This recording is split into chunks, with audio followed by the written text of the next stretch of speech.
Hey, and welcome back. As an avid drum flipper, I'm always keeping a close eye on my local resale sites like Craigslist and Facebook Marketplace. Over the last 5 years or so, it seems to be less frequent when I find those insane deals on a whole kit for under $100, but I was lucky to see this posting for a used Ludwig accent kit in jazz sizes almost immediately after being listed. After a little back and forth with the seller, he agreed to my offer of $80, and I quickly went out to go pick up these drums. When I got to his place to check them out, I was blown away to see the drums in great condition, with mostly new Evans drum heads. So after loading them up in my car, I made the trip back home and brought these drums downstairs into my storage room, knowing I wouldn't have the time to get to them for at least a few weeks. Okay. So the day I picked up those drums was December 26th, 2023.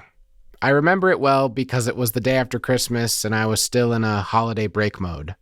It's now September 5th, 2024, which means those drums have been sitting on a shelf for like 9 months. I told myself I was going to get it done in the spring, and it got too busy.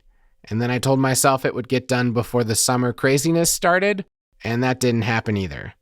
A few times during the summer, I convinced myself I was going to make time to restore these drums and get them out the door, but that didn't happen either.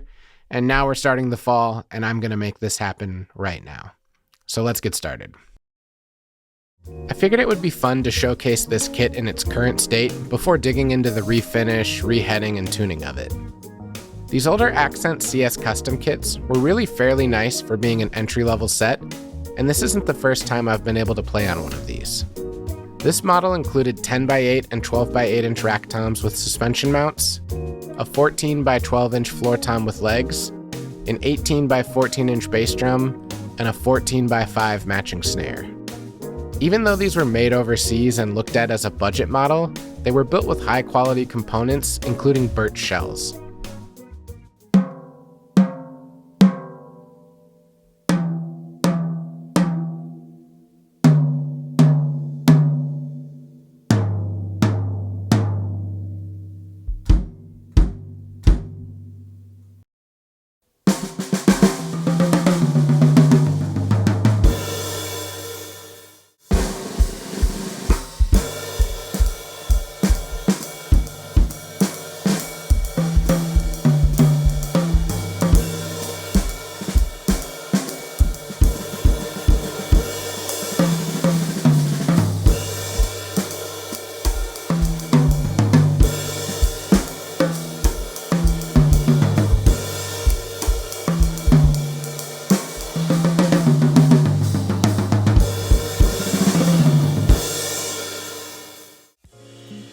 So to get started with this project, I brought everything out on my workbench to begin taking it all apart. This process took me a while because all in all there's 52 tension rods and 134 screws between these 3 toms and the bass drum. I try to keep everything organized so I'm not mixing up screws when I go to put things back together, but honestly, most all of these drums share the same screws and lugs, so as long as you keep things separated in a practical manner, you'll be fine. For me, this meant 1 bin for all the bass drum parts, and 1 for the 3 toms. Also, before throwing them in this bin, I'll reattach screws to mounts, leg brackets, and spurs to not mix them up with the lug screws, which are the bulk of what's in here. Also, I decided not to include the snare drum in this project because I have a plan for where this kit might end up, and I don't think it will be needed there, so my plan is to sell that drum separately as is to try and recoup some of my investment on this project. So after breaking these drums completely apart, I brought them up to my garage to do the rest of the work up here. In some cases, I can peel away a drum wrap just with a razor blade to cut the glue or tape holding it on, but on these shells, the adhesive was much stronger, so I had to pull out my heat gun in order to loosen it enough for me to pry it away from the shell. It takes a bit of force, but you have to be gentle in order not to rip away any of the wood fibers from the shell in the process. Luckily, as I pulled these wraps off, I was greeted by some beautiful looking shells underneath. Sometimes there's a reason companies choose to cover these drums with wraps, but not in this case. With the shells almost bare, I just needed to remove the original grommets, which unfortunately I wouldn't be able to reuse later. I used a countersink bit to break the flange, and then I use pliers to crush the grommet so I can pull it out through the shell. Before getting into staining, I needed to get the last of the adhesive off these shells, and I typically try a mixture of sanding, chemical removers, or a heat gun, and in this case, with it being so thick, the heat gun really proved to be most helpful in removing 80 to 90% of it, but then I came over with an orbital sander to remove any of the leftover and smooth out the entirety of these shells. One last small detail I needed to do before I could stain was fill in these 2 small holes on each shell where the badges were originally attached. Honestly, I don't think these badges on the accent drums look that great, so it just made sense to me to leave these drums unbranded, plus the lugs are a dead giveaway of this being a Ludwig kit. For the stain, I knew I wanted to go with something darker to hopefully minimize the variation in the wood shells, and I had a bit left of this shade called Honey, which has a nice mix of dark brown, but also some warmer red tones to it. I did 1 coat, making sure to be careful not to get any of the stain on the inside of the shells, and after letting them sit for a bit and wiping them down, I went over them 1 more time for a second coat, but my camera died before most of that second coat was done. Sorry. For the final step in refinishing, I wanted to add a number of clear coats to give that nice glossy sheen to these shells. I'm using spray high gloss polyurethane because it saves me sanding between every coat, and I can do very light coats, which only take an hour or 2 to dry. So for the rest of this day, every 2 hours I went back into my garage to add another light coat, 5 in total before calling it a night to fully cure. The next morning, as I grabbed these shells, I decided to go over them with a sanding block just to smooth out the surface, making sure not to take away any of the beautiful glossy finish. I then brought these drums back downstairs, and it was time to begin reassembling them. I have an entire drawer of air vent grommets, so I grabbed some from my stock, and before getting too far with each shell, I drilled out the original air vent hole to be a little wider and attached these new grommets. The reassembly process takes some time, so I put on a movie and got to screwing in all the lugs and brackets onto each shell. For the 2 rack toms, I needed to drill out 2 smaller holes for tom brackets, and since I know some of you will find me crazy for ditching the suspension mounts, let me just say, I much prefer the solid feel and response of direct-to-shell brackets, and I know where these drums are going to end up, and it'll just be a better fit overall. After about an hour or more of getting everything screwed back to the shells, I could begin reheading these drums.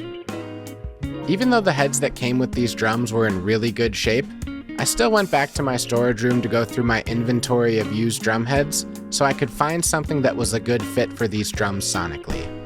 I was able to put together a matching set of Evans G2 coated heads for the toms, and a super kick and calf tone head for the bass drum. As it came time to add all the tension rods into the lugs, I made sure to add some white lithium grease to the threads to keep things tightening smoothly on these drums that are probably 15 to 20 years old by now. So with everything all finished, I could bring these drums over into my studio and record another short demo for you to hear how they sound and see how they look all set up.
All right, let's talk about these drums.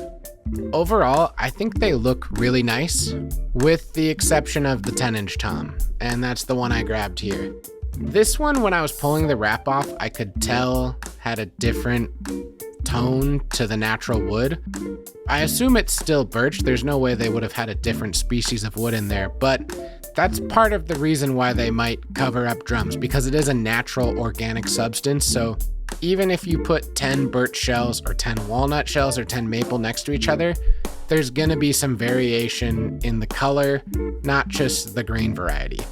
So with that, this one does look a little bit different, and maybe if I would have spent more time sanding it and prepping it to stain, I would have gotten a better result, but I'm an impatient person and I was moving fast. I'm really happy with how these sound. I didn't feel the need to cut new bearing edges. When I took them apart, I did go over them with my hand and just made sure they were smooth and flat and everything felt good. So I think this is more of a testament of how much you can do with a beginner drum set or entry-level kit just by upgrading the heads. Everything else to me is more personal preference, like getting the color that I wanted and then adding the direct-to-shell mounting system. So over the past few days, I've been able to actually take these to some gigs, including a big band gig I had Wednesday, and then a small trio patio set at a tiki bar, and then finally at this late night jazz session that I was playing in the house band for. And I thought these did really well and they were enjoyable to play.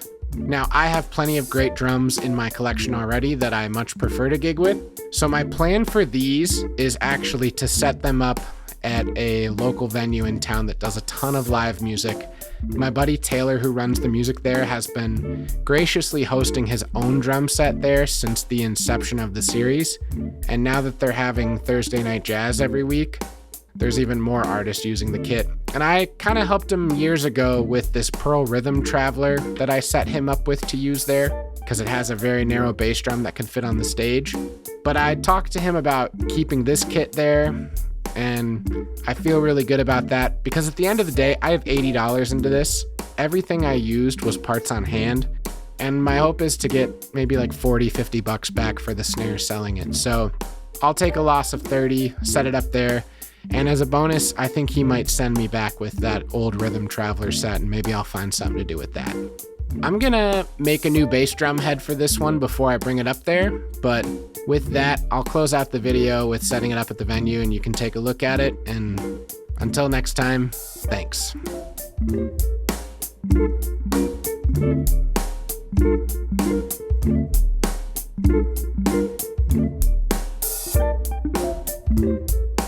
Thank